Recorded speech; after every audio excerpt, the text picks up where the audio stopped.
Good morning, everyone, and welcome to you all, especially if you're not one of our trailblazer local authorities. My name is Daniel Phelps. I'm the Project and Development Manager at Carers Trust, and with me are Charlotte Lindo, who's the Senior Project Worker at the Children's Society, and Fraser Cook, Project Officer for the Making a Step Change project at Carers Trust, and Bill Baden, who's working with the Children's Society with some of the trailblazers that we're working with. So, first of all, a bit of housekeeping. The webinar will be recorded and edited and will be made available on the website, which is makingastepchange.info. As participants, you can add questions or comments at any time in the chat box on the left-hand side of your screen. If you're on the telephone, I hope that you have slides already with you, but if you haven't, if you email fcook@carers.org, Fraser will send you some of those slides. They'll also be sent around to everybody after the webinar. So if you have any questions during the webinar itself, if you'd like to type them into the message box on the left hand side. Again, if you're on the telephone, we will unmute you and you'll be able to ask those questions at that time. So moving on. We chose the topic on referral pathways for several reasons. Firstly and chiefly to support you as local authorities to develop clear and embedded systematic ways of identifying, assessing and supporting young carers and their families. And the reasons why we think that referral pathways are key to developing collaborative models are that firstly, they set out clearly and visually how and where young carers and families are identified and what happens to them next. Secondly, they also support in understanding what is actually working, what is needed, and will help you see where the gaps are in identifying young carers and different, harder to reach groups of young carers. Thirdly, referral pathways will support you in identifying those parts in the process or in the model that are working well or that are not working so well, and will highlight where data is needed to be collected and at what points in the process. And lastly, referral pathways will support in communicating how young carers and families are identified and referred through from assessment to support. And they will also support you in training professionals on the process or model that you've developed. So this morning we will have 3 different presentations. Firstly, a 5-minute presentation on the whole family pathway from Chantel. And this will be followed by a few questions and 2 polls. We'd love you to take part in these 2 polls. And just so that the statistics stack up, if you are a trailblazer, please would you only take part in the poll if you are our main contact or lead. And secondly, if you're not a trailblazer, as far as possible, if you can only vote once per local authority. Next, we'll have a 20-minute presentation from Jane Weller, Commissioning and Contract Manager from Liverpool City Council, and Louise Wardell from Bernardo's. And lastly, a presentation for 10 minutes from Verity O'Hara, who's the Young Carer Development Worker from Oxfordshire County Council. And each presentation will be followed, as I say, by a space for questions. Thank you. So now we're going to pass over to Charlotte Lindo from the Children's Society. Thank you, Daniel. So I'm just going to take you through the whole family pathway, which was originally developed in 2004 by the Children's Society in consultation with the Carers Trust and the Disabled Parents Network. It's a free online resource for all practitioners in every local authority across England. And it really provides a no wrong door approach to support the whole family. So as I said, it's for all practitioners working across all sectors. So that's adults and children's statutory services, health, education, voluntary services. And it's to ensure that however or whoever the family, parent or child in need of support first makes contact with, the same process or pathway will be followed. So it's now been updated to help practitioners implement the changes in legislation for young carers and their families that are outlined in the Care Act 2014 and Children and Families Act 2014. And both of these pieces of legislation promote a whole family approach, encouraging local authorities to consider how supporting the adult with needs for care and support can prevent the young carer from undertaking excessive or inappropriate care and support responsibilities. Next slide, please. So this is a map really, and if you wanted more information about referrals, for example, in a family where a child had an illness or disability, you could click on the arrow number 25, and that would take you directly to this section. So you'll see then that there are links below in the green box. So for example, if you wanted further information about assessments, you can click on the first arrow, and that would take you here. You'll see in the green box then there's links within the document, but also external links. You can always also go back to the contents. So if you wanted to find out about a specific illness or disability, you could click on the nature of illness and disability, and that would take you here. And then if you wanted further information about a specific condition, so for example HIV, you can click onto HIV, and then there are further information and links to external tools. Next slide, please. So that's just whiz you through how you can use it. Really, it's not a book that you read from cover to cover. You navigate your way through. It's not an assessment tool, but really a map for practitioners to follow so that they can see what choices, what responsibilities, and what lines of accountability for services may be available. Next slide, please. That's it. Thank you. If you have any questions you'd like to propose, then please propose them now. Thank you very much.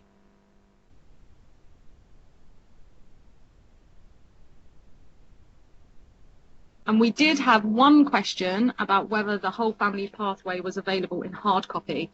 And like I said, really, that's not the way that this tool works. It's available online so that you can navigate your way through it. You can click the links the way that you see fit to get the information that you need. And also, it being online means that we can keep dates, keep links up to date so that you're getting the relevant information. Thank you. Thank you very much. If there's anybody who has any questions, please type them in the message box now. Those of you who are on the phone, we will unmute you.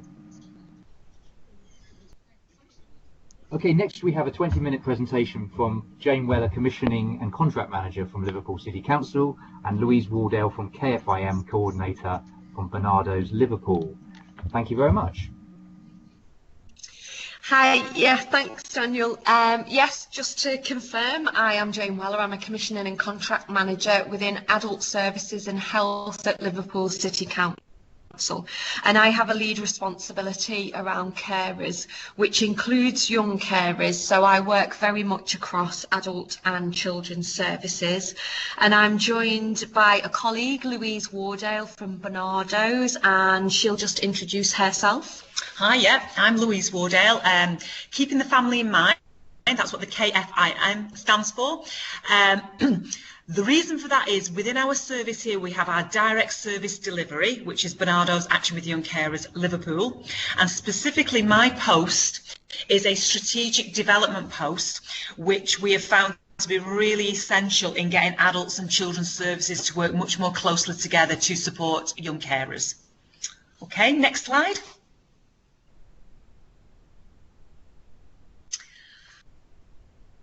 Okay, so just quickly an overview of what we're going to talk about today. I've been asked to talk about our young carers assessment pathway, but I think for us we felt it was very important to set that in a historical context, because within Liverpool we've been working towards whole family approaches for quite some time, so it's important for people to understand that these conversations don't just happen overnight, and also kind of how our whole system change has brought about a whole family approach and then our early help pathway. So just to give us the historical context, Louise is going to tell us about where the journey began. Next slide, please. Okay, as Jane says, for us it's really important that we understand our historical context here in the city, and we hope that by sharing that it helps give some more insight into how we've made the developments in the way that we have. And for us, what has been essential from absolutely day one has been that service user carer involvement, really listening to those children, young people and their families that are living this. This is their lived experiences, and it's about us understanding that to make improvements. And Jane and I feel quite passionate that in particular these three quotes, which we use a lot, but we won't make any apology because we know that they're just as important now as they were back then. Just go back a slide, please. Thank you. The first quote there was from a 12-year-old who's describing adult mental health services, saying they only work with a mum, but a mum is with her, so it's all connected. And for us, that was an absolutely stark reminder that if a 12-year-old can understand what Think Family approach is about, well, then we need to absolutely be behind her 100% and to support that way of working. The second quote is from a lone parent with 3 children under the age of 7. And again, extremely poignant that mum is talking about how their problems get separated out. So again, it's an absolutely plea to think differently and work better together. And the final quote there was directly from one of our young people. Can you hear me? Can you see me? Why did you ignore me? And that was taken from our Keeping the Family in Mind resource DVD that we made a number of years ago.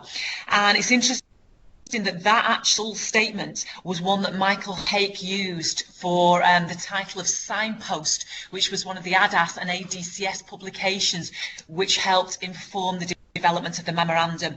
So we wanted to just get it over about, for us, this is about hearts and minds and moving forward. Next slide, please.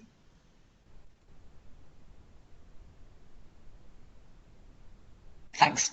Okay, I'll rattle through these, but it was a way of giving, I suppose, shining a bit of a spotlight on the way we develop work here in the city. Back in 1991, we were in a very fortunate position that a decision was made by Barnardo's to develop the first qualitative research that was done in this field. Quote there, you grow up fast as well, and I think all of us that have worked in this field will have heard that so many times. But for us, our work in the city began by listening directly to those young people. We then established the service, and those of you old enough to remember, back in the early 90s, the Department of Health pumped prime services.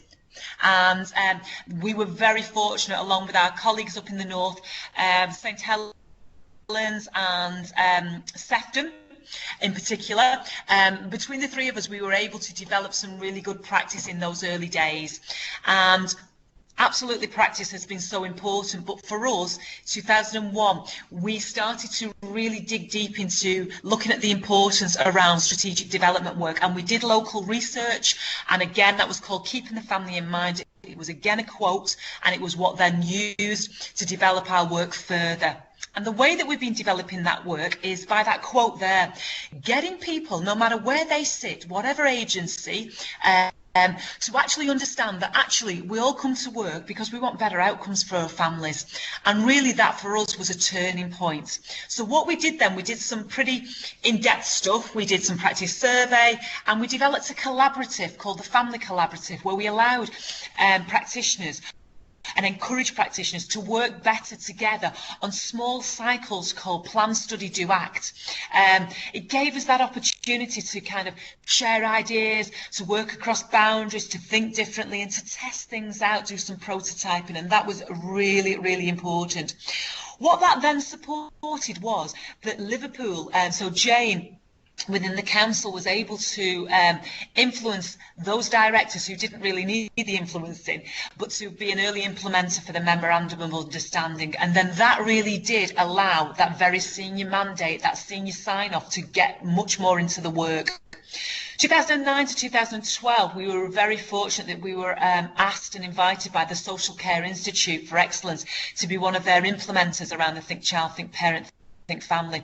What that did, again, was allow us to keep testing different ways of working out and to try different ways. But at the heart of it, going back to the earlier slide, it was about really listening to those experiences from families. Like every other local authority in the city, 2012 saw us developing our Troubled Families agenda. And for us in the city, we prefer to call it our Families Programme.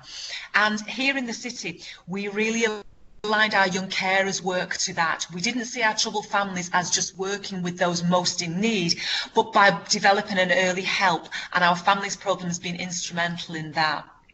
Then 13-14 allowed us to do some more development work around working with the Carers Trust. We were one of the partnerships for the integrated interventions, and that really did allow us to really grapple with those big strategic issues and to take things forward. And as a result of that, we then started to prepare, with Jane taking that lead within the council.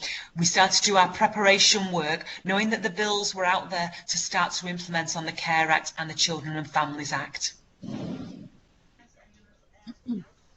Okay, thanks, Lou.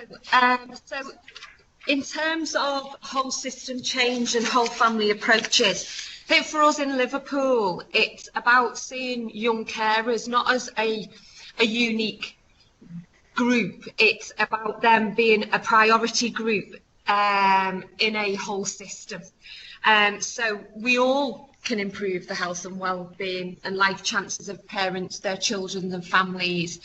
But often what people ask is, but how, and what's my role in doing that? So as we've said previously, families' experiences are absolutely key to informing change and development, and unless we listen to what they have to say and what they're telling us about their experiences of assessment and services delivered to them, then we won't be able to develop and improve outcomes for them. What is important is that opportunity to share responsibility and accountability, and the Memorandum of Understanding, I think, really does provide a framework to do that. And I think it provides a very safe framework. It's not particularly asking people to, you will commit to, you know, £500,000 per year, or you will commit to anything in any kind of hard way, but actually it provides a framework for that commitment to actually work differently, to change systems, change assessment pathways and so on in more of a safe and comfortable way to enable us to share that accountability and responsibility. What's been key for us in Liverpool is for that senior leadership, so senior managers and decision makers, not only within adult services and children's in the local authority, but within our specialist mental health trust and across other agencies, the clinical commissioning group and so on. But that leadership has been absolutely key in terms of facilitating change and allowing people to work very differently. And indeed you do need involvement from that range of adult and children's. I mean, we talk about adult and children's services, but we do really mean that wider universal services to ensure a real no wrong door approach is actually able to happen. For us, what is key is that bottom up, top down approach, so that practitioners on the front end are able to work very differently, but often come up with their own ideas and actually formulate those. Some of our tools that have been developed have actually been from practitioners working on the front line, identifying issues that they have in terms of working with families, and some real kind of quite simple tools that enable conversations to happen with families a lot more easily. What we've done is embed within service structures and care pathways you know, different ways of working, and I think for me as a commissioner, that commissioning and procurement is key, not only around our young carers service and some of the changes that have taken place as a result of the 2 acts coming to force, but also in terms of our wider commissioning. We're currently looking at our domiciliary care contract and ensuring that a whole family approach is embedded within there, so we don't have silly situations of dom care providers going in to cook a meal for mum, but then not recognising that there's 3 children in the house that are going to go hungry because actually we're not contracted to work with children. So I work closely with other commissioners within adult services, particularly to ensure that there is the proper response from providers and how that is communicated from assessment and care management to those providers when they are commissioning services on an individual basis. And then absolutely key, it may be the last on this list, but it is the golden thread that runs throughout, and that is workforce development. And that happens in a variety of different ways here in Liverpool. From shadowing and so on to more formal training, but our workforce is our most valuable asset, and if we don't support them in change, then they really are not going to embrace whole family working. Next slide, Fraser. And this is just a pictorial representation, really, of what I was talking about, that kind of how you maintain that sustainable strategic change, that bottom-up, top-down approach. I put in the middle strategic board because everybody will have a different type of arrangement in their local authority. We have a strategic families group where this sits, and it sits directly underneath the health and wellbeing board. And obviously, in terms of progress, that's only achieved by families and professionals working together. And that's fine, you kind of preempted that. So now we're on now I just want to kind of give you a bit of a potted history of early help. And this is very much the start of where our young carers assessment sits. For us, in 2007, Liverpool introduced the Common Assessment Framework and Team Around the Child, and that provided opportunities to bring together individual assessments that gave an overview of the family's strengths, the risks, relationships and needs, and started to look at resilience within families. And then that was working well, and within at the time, adult practitioners were identifying young carers and completing young carers assessments, but there wasn't a way of them actually identifying those young people with needs as young people themselves and accessing support within children's services. So we started to use what was called the pre-CAF, and that was a tool that enabled young people to be navigated over from adult services to children's services. And importantly, what that did was it also enabled adult practitioners to identify children and young people who were impacted. They might not necessarily have a caring role or an extensive caring role, but but they most certainly were impacted by parental ill health, disability, substance misuse. So it enabled those young people to be navigated over to children's services where their needs as a child could be met and a team around the family could be established. That became a more formal arrangement in 2013 with the establishment of the EHAT, which is Liverpool's early help assessment tool, and the framework under which there was a more robust whole family approach, and it really did bring adult and children's services together to create those resourceful and resilient families.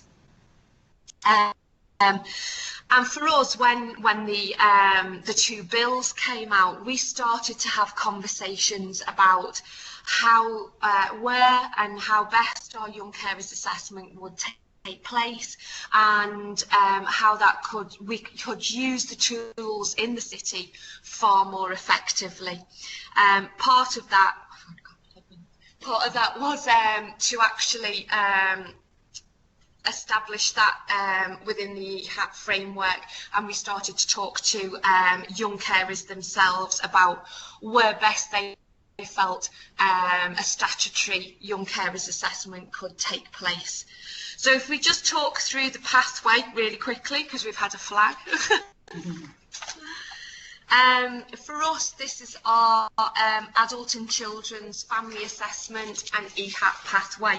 So as you can see, the adult assessment would identify the child's potential needs, and that would go, adult services would consult with parents and advise that an EHAT could be useful, could be beneficial, and they will get consent and agreement to share that information, and in doing so will complete the EHAT, which will go into one of our 3 early help hubs. The EHAT officer would screen that and register it, and then it would follow an existing early help or young carers assessment pathway, which we'll come on to. In terms of children's, they will complete a full EHAT, identifying the needs, and again that would go into the early help hub. And what was important about this was that it was about identifying children who were impacted and not just young carers, so identifying early and putting in preventative measures through a whole family approach. We don't talk about referral for assessment or referral for services. We actually talk about identifying needs and then requesting further assessment, because there's something about the term referral that can mean that, oh, I've referred it over there, so now it's somebody else's business and it's not mine. We talk about a continuum of assessment, really, and that actually you are very much part and parcel of that team around the family. And all along, there's those conversations happening between adult and children's services. Would you agree, Louise? Yes, absolutely, yeah. Next Yeah. slide. Next slide. So from the early help hub, if they're identifying that a child or young person is indeed, it appears that they are a young carer, then what we've done is on the 1st of July, our new contract started with Young Carers Service, which is held with Bernardo's in Liverpool, and we've actually devolved some of our duties around assessment. That was on the back of what young people were telling us and where they felt the assessment happened most effectively for them. And Bernardo's now have undertake statutory young carers assessments and young adult carers assessments on behalf of the local authority. So it will come into the local into Bernardo's, allocated to a project worker, and then they will complete the first part of the statutory assessment, and that will be to establish that actually, yes, this is a young carer that we're working with, and the level of negative impact that their caring role is having. Obviously, at any point, if there are safeguarding issues, they would follow our safeguarding procedures. If there is a negative impact of caring, it would then follow to part 2 of the statutory assessment, and there will be a targeted offer either out through an EHAT, or it will continue in with the project, where it will be a specialist worker working more long term with a to a support plan, and then obviously the statutory review happening quite timely. Anything that you would like to add? No, I suppose the overriding issue is to say how flexible the pathway is. I think the overriding issue we're getting over is it's no longer referral for service, because we felt that then that meant that people had to meet a criteria to meet that referral. So what we now have is requests for statutory assessments, using the mechanisms that we're all signed up to in the city, getting them over to our service where there's a skill set of the team that are able to work directly with those children, young people, and to support them through that. So it's a very fluid pathway, and hopefully we've listened carefully to what young people have told us, and what they said was they wanted to be supported sooner, and that was our fear. If they were supported too soon, they would never have got to our service because the threshold was too high. So we've tried to resolve it by the council ensuring that we now undertake the statutory responsibility for them. Okay, so I know that was quite quick, but some of the challenges really is around, you know, we talk about partnership working and it rolls off the tongue quite easily, but actually partnership working and interagency working is really quite difficult to do in practice. So, you know, that's why we thought it was important to set where we are in Liverpool in that historical context. This does not happen overnight, but actually it's important to have that strategic kind of leadership and your strategic group established with the right people around the table to enable those conversations to start happening. And it is about a workforce who's supported to have the confidence and willingness to assess outside of usual professional boundaries. Information sharing, we have data processing agreements in place and data sharing agreements in place with all our bodies, and they take various forms. And then it's not about you have to know everything, it's about you know where to move people along the pathway really. And yes, services are fragmented. That's just the reality, but it's not to use that as a barrier with the families that you're working with. And I think the pathway that we've established enables that to happen more easily within a broader framework of early help. Okay, that's us. Thank you very much. Jane and Louise, thank you ever so much for your presentation. Fascinating. It's, I think the key things that I pulled out is one is it's great to hear that it's all couched and embedded within the city-wide approach. I think also that, you know, you talked about the importance of senior leadership across all agencies, including universal services, and also the workforce development. We've got just under 10 minutes now for questions and comments. So if anybody would like to type or ask some questions, now's the time. There's one question in the sideline though from Tracy. Jane and Louise, please can you share your assessment paperwork? We're just finalising the final version into Liquid Logic at the moment. So it's likely that will be available in the new year. Is that okay? But happy to share. Thank you very much, Jane. That's really appreciated. Okay, a question from Verity. You mentioned money. How much of a monetary value does each service commit to? Is that in terms of commissioned young carers service?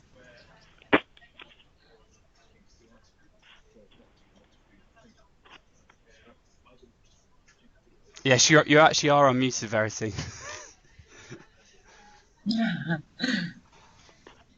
She might mute on. Has Verity muted it on her computer?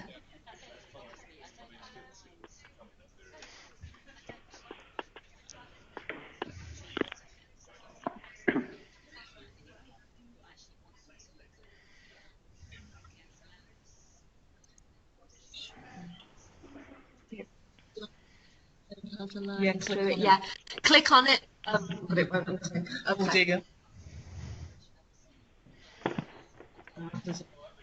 Shall I make an assumption? Well, just to say, Verity, that you are, I think we can hear you. I'm gonna mute you and then unmute you now. So try now.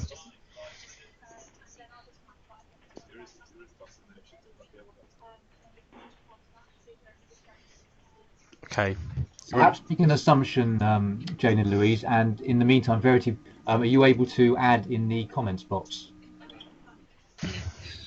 I'll make an assumption that it's around the commissioned service, the young carers service. So it is jointly commissioned between the local authority, adult and children's services contribute to that, and then also the clinical commissioning group too. And Bernardo's also contribute some of their voluntary funds. I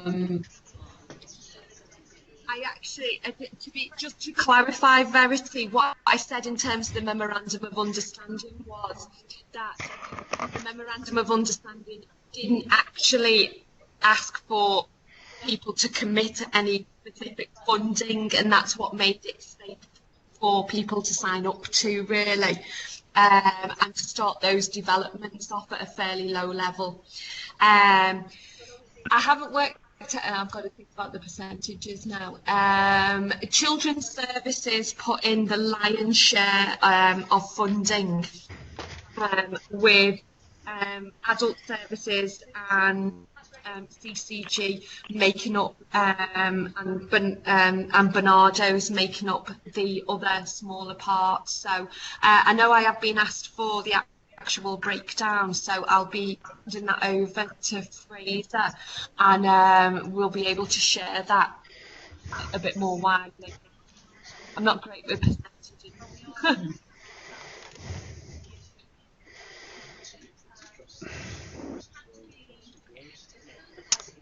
Okay. Any further questions?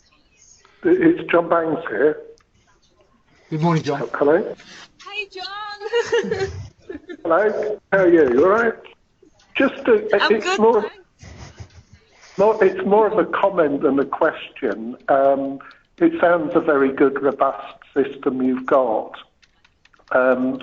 It was just with regard to memorandum of understanding. I think Jane knows about this from the last Carers Policy Network, but we're about to get from NHS England a public consultation document of another memorandum of understanding relating to carers for about joint working between the NHS and local authorities, which would go, and I think there's going to be an opportunity, particularly as there's more and more stuff happening about joint assessment processes. It's all great, fun and dandy having our conversations joined up between adults and children's services, but we're going to need to kind of morph that so it starts to encompass health. I think it's more of what Scarlett O'Hara once said, I'll think about that tomorrow because tomorrow's another day, but I think it's worth, making sure that's on our radar, really. Yeah. Absolutely, John. And I think for us in Liverpool, that's why EHAT is so important in this whole framework, really, because Health are already signed up to it. So they're already a partner around the table. So if you can foster those partnerships through, look at what's available in your local authority area, and harness those. It makes those conversations it disarms those conversations, and people feel more comfortable and already are signed up and have ownership of some of those processes that you're then just going to manipulate and shape to actually support young carers and young people impacted. So, which, I mean, I know, John, in your area, you're probably, on with that, and you've got some really good pathways in place. So, but it's just kind of, for wider participants. But yeah, that's going to be quite a crucial memorandum, I think.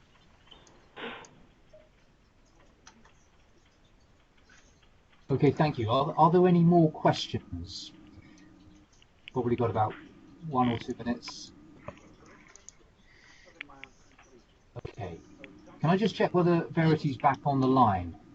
She's going to log in and log out again, so I'm just waiting for her to start. I haven't... No, not yet.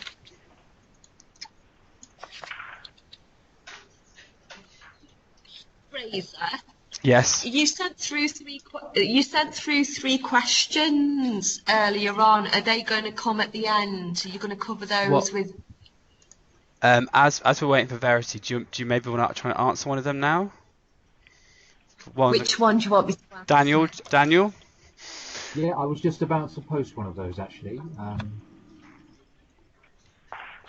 Oh, Verity's now back with us. Yay! Okay. Okay, so this was one of the questions that came up previously. Okay, can you hear me now? Hi, Verity. Yeah, hi, sorry. I was frantically running around trying to find some blooming headphones so I thought it was that. But anyway, it's sorted out now.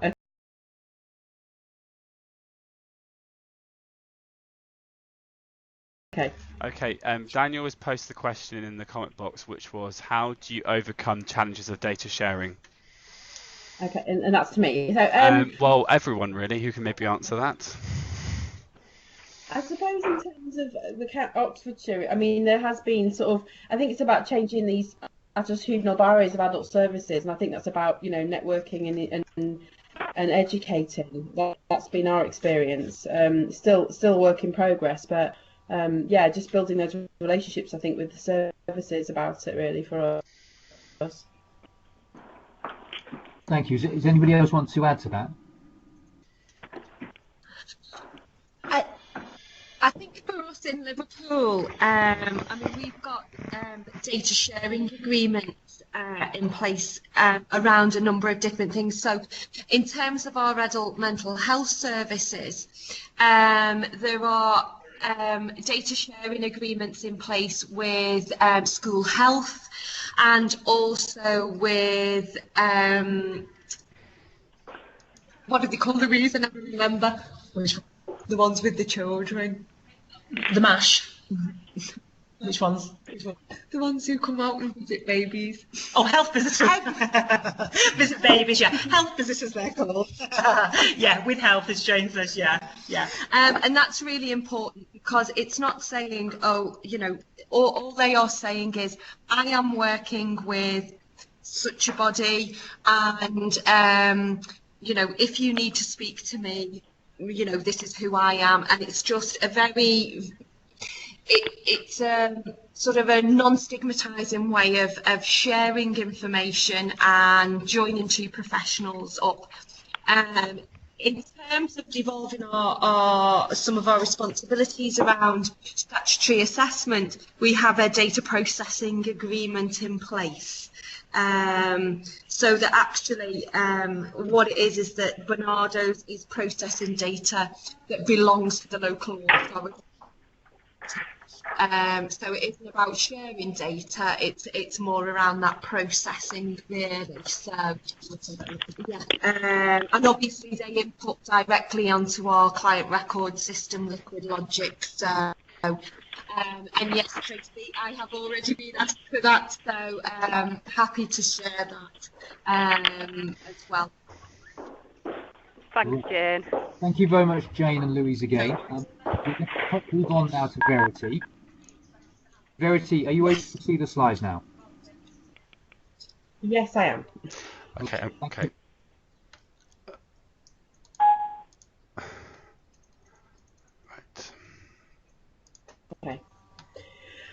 Okay, so sorry, just to go back to the point about data sharing, I was talking from an adult sort of perspective, but in terms of children, young people and family service within Oxfordshire, we have a data sharing agreement with our local early intervention hubs and social care, and we actually sit under corporate parenting for social care, so families are very well aware that their information is shared between those services, and we're quite lucky in that we can access and input onto Framework I social care records. So just to give you a bit of a background there as well. Okay, so in terms of Oxfordshire, I mean, before I start, I just wanted to say that I know that with young carers and young adult carers, each local authority and the national perspective on ages is very different in terms of what you class as a young carer, young adult carer. But I think in Oxfordshire, we sort of just had to put our line in the sand and say that we're classing young carers up to the age of 18. Obviously, as you're all aware, there was the Bullfinch case a few years ago, and we had to be very clear with other services that we work with around what we see to be children and to adults. And as we all know, young carers show, and older for their age because of what they have to do. But essentially what we're saying in Oxfordshire is that under 18, we're still classing them as children, and we're classing our young adult carers as 18 to 25. Before we carry on with what I'm saying. So in terms of purposes of assessment, we had created a joint shared working agreement with adult services, and we were ready to go with the assessment from the 1st of April this year. So we were Care Act and Children and Families Act compliant from the 1st of April, and that was a lot of pre-work we had to do from January through to March with adult services, and who was going to share or take up which elements of the assessment. So our agreement was that we would do the young carers needs assessment in our service. Although we are a 0 to 25 service, the young carer service in Oxfordshire, we would stop our assessment at the point of 18. Adult social care would then pick up the assessment from 18, to grade of carers, and then our crossover obviously is the 18 to 25. So we work very closely with adult services. They have a worker for young adult carers. We also newly employed 3 new transitions workers, to be compliant with the Act. And so they work with 14 to 19-year-olds offering assessments. So there's a lot of crossover work we do with adult social care. So it was quite an interesting process to get to the point where we are now to have this agreement in place. Next slide, please, Fraser. Thank you. At present, adult carers, once you're 18, there's a couple of ways you can access that assessment. There's currently an online assessment through Carers Oxfordshire portal, and Carers Oxfordshire is our commissioned voluntary sector service.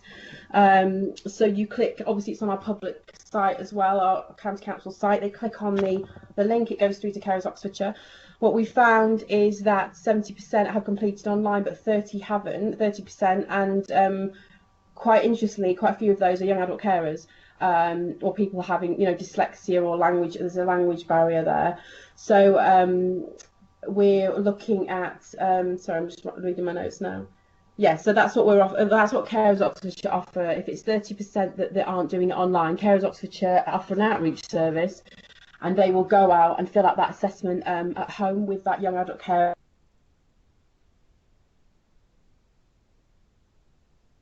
The county council's customer service centre, and they have within they're a specialist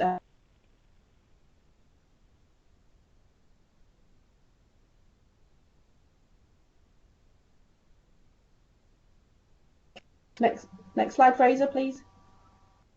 Can you hear me? Verity, just to say, can you say that a bit again, because you dropped out a little bit, so maybe just kind of say that last slide Fraser, again. can you hear me now? Sorry, everybody I can keeps hear you saying now. I'm Yeah, because you maybe I've got my repeat. Ethernet cable. It is dropping out a bit, so just to be. Might have Okay, to sorry. I have got my. Yeah, I've got the Ethernet cable in, so I don't know why it keeps. Yeah. Verity, it's Daniel here. Can you hear me now? Verity. Fraser. Yes, I can hear you now. Yeah. Yeah. Yeah. Okay, so try and speak. Okay. Yes. Right, I have my Ethernet cable in, so I don't know why it keeps logging out, because I know the other day that's what was happening. Okay, you speak slower, yeah? And speak right into the computer. Can you hear me? Can you all hear me now, sort of? Verity, Right. could you just go over the last 2 bullet points? Okay, I'm literally an inch away from the computer.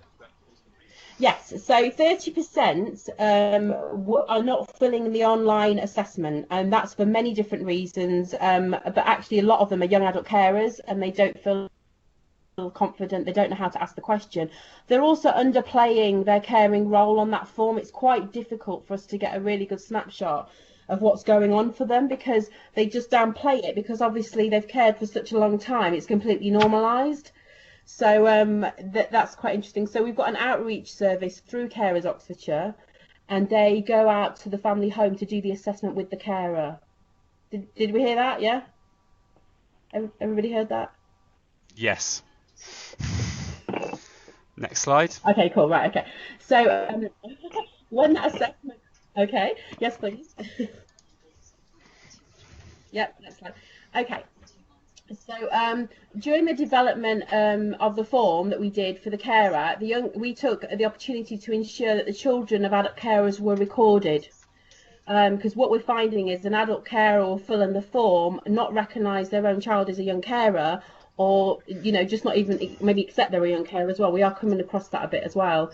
So we worked with rewriting the adult carers assessment, and we wanted to make sure that we got the details of the children recorded on the form, even if it was just the basics of a name and date of birth. We also, part of the form is explaining to the families how this information is used, because I think a lot of families, they can get quite upset and they want that there's a connection to social care and they want to understand what's going on, and I think a lot of people think their children are going to get taken away, or so sometimes families can be quite secretive, and we wanted to put a process pathway in place, so we made sure that information was correctly being shared from the adult carers assessment team through to us. We also wanted to make sure that they had the training, because they are very adult focused, and it is around us changing these barriers that they might have just thinking adult. We want to create a whole family approach, and we want to shift mindsets. So it was a bit of a three-tiered approach really in how we wanted to tackle working with adult services. There was lots of meetings and lots of discussions about it, but well, it's still a work in progress. But we think we've got into a really good place, and we're sharing information really effectively now. Next slide, please. Thank you. So what I've done here is I've put two sections in that we actually ask on the carers assessment form. So as you can see in section 5, we ask the carer, the person who's filling in the form, we want to ask them about any children who may be dependent on you, and there's an opportunity for you to tell us if you support more than one person.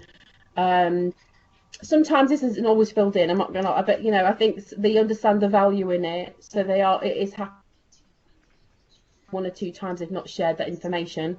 Next slide, please. And then this is the other section as well. So then we're asking about, do they share their caring role? And again, it's like a two-tiered approach. It's like the parents, recognising their own children and maybe caring, and also then putting them on the form as well. So you can see here it says in the second question, if yes, are there any other carers who share under 18? And then putting their name and address if it's different from theirs. Next slide, please, Fraser. Thank you. So many challenges, but lots have come out of it. And again, as I was saying earlier on, it's around educating adult staff team, a really clear process about the agreement of the words and around what happened to this information. And as I said earlier on, the families have a fear around social care and their potential involvement. But we want to be very clear with the adult carer filling out this form about where the information of their child was going, and also who was seeing it as well. We also, as a county council, have robust protocols on who sees what information, and all the carers that fill in this form are made aware of this. And this is a statement that we have on the front of the carers assessment, so in compliance with the Data Protection Act 1998. Next slide, please. So this is our current pathway. This is what's gone live from the 1st of April. Just to let you know, we're on assessment version 10 now. So the adult carers assessment team have done 10 different versions since April.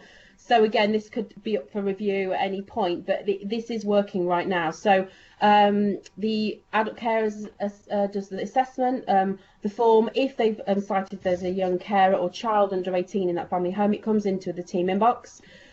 We then check on single view. That's our central point of information that we share with the intervention hubs.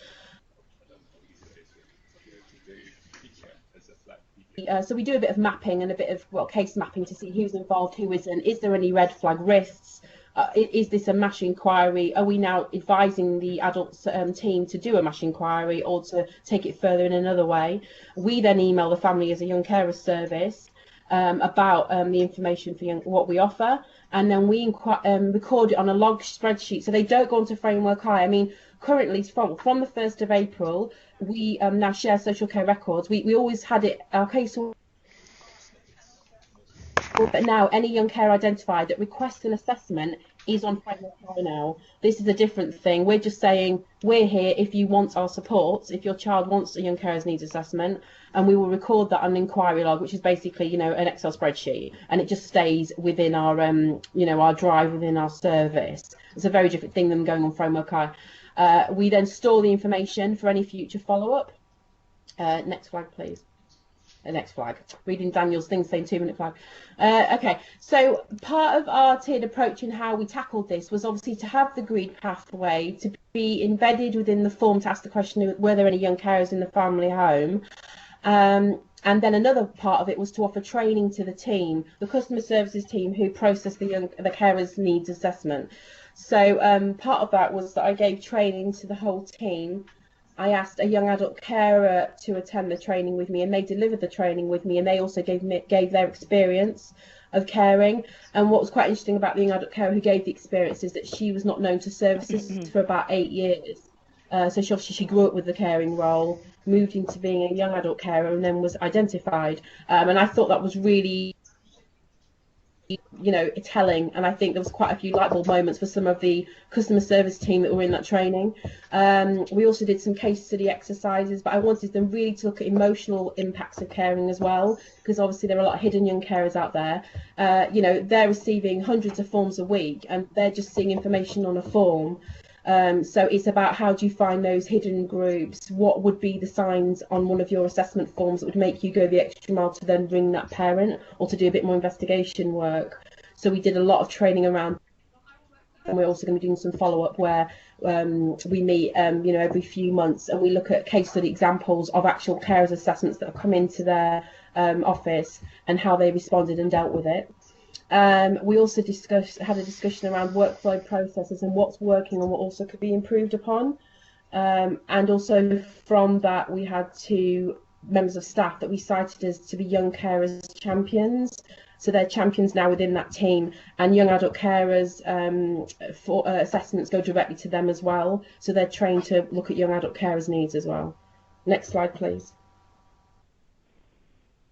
So far, we have identified 170 children living with families with the potential care responsibilities and 27 young adult carers. Obviously, that number is really low for the young adult carers. I think that's a bit more development in terms of how we're working with Carers Oxfordshire and why young adult carers aren't filling out the form. And obviously 2 young carers champions are now in that customer service centre as well. What we still need to work on is the follow-up of those 170, because although they're now on our log inquiry list, we haven't followed up since we've sent out the information about our service to those 170 young carers to say, you know, and done the checking to see if they've now had the carers assessment. Have they gone on to make the referral to have the young carers needs assessment? So that's a piece of work we still need to be developing and working on. That's it. Done. Can you still hear me? I hope you still hear me. Yeah. Okay. Verity, thank you very much. We probably got time for one question. If anybody's got a burning question. There was one question from Louise. Can you clarify whether you work for the LA or a commission to undertake Verity?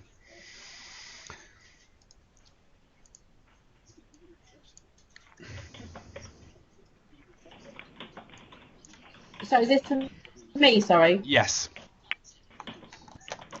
So our I mean, I didn't do the big sort of background that you know, the previous people did in their presentation, because obviously we were just asked to show this piece of work that we're doing. But yes, as a development worker, I work for local authority, so Oxfordshire County Council, and within our service we have Deborah Parkhouse, who's our manager, myself. We have 3 caseworkers in our team that work with 0 to 25-year-olds, and they